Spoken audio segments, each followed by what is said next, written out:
Alright, so this is my latest weekend build, just kind of a fun little playful experiment. The idea was basically to take a snail, which carries its house around on its back, and put an additional house on top of the snail so that it's effectively carrying two houses. I drew a quick sketch of this and it came out really badly, so I thought, well, I'm going to do this in 3D because it's a lot easier for me to do stuff in 3D. So yeah, pretty basic build. I'll give you the quick tour. These are the main embellishments that I added. Here's just this lantern based on an East Indian lantern design.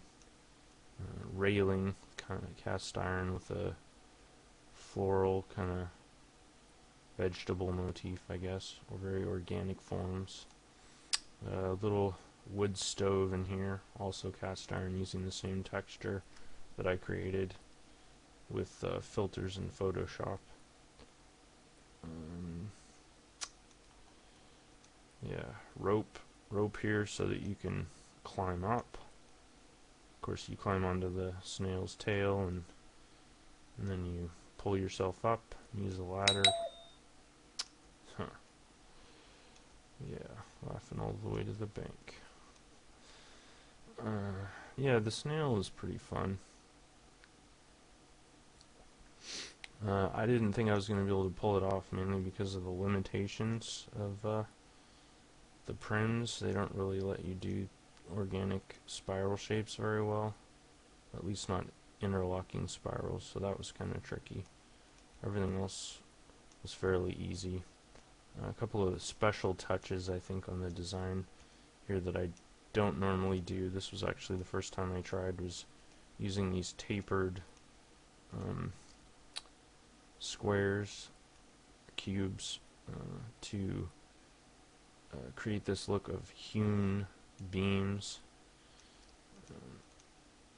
Normally I just use straight geometric beams, so this time I sort of tried to create a more organic look that would fit better with the fantasy theme. So yeah, this is viewer 2, and of course the global illumination makes everything look a lot more awesome than it would normally. Pretty realistic looking lighting.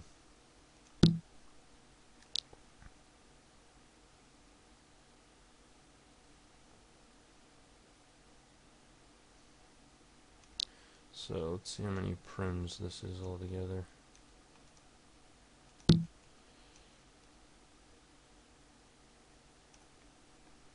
$428. Oh, missed the tail here. Yeah, there's even a realistic looking slime trail.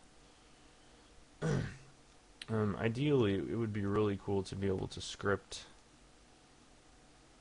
this so that you could sit in the house and hang out while the snail just randomly foraged around the sandbox or wherever you happen to be. The sim, that would be pretty awesome. But unfortunately, the physics in Second Life sucks, and you can only make a certain number of objects physical, and that's actually a fairly small number. Yeah, overall I'm really happy with this build.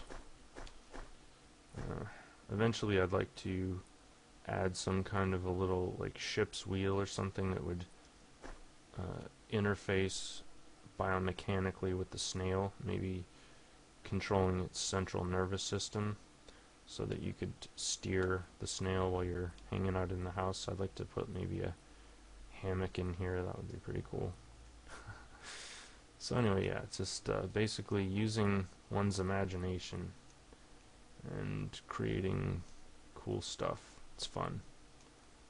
I really enjoy this kind of thing.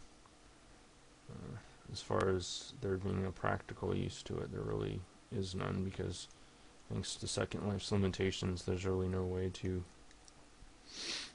utilize this beyond having it just look like a nice piece of artwork. Yeah.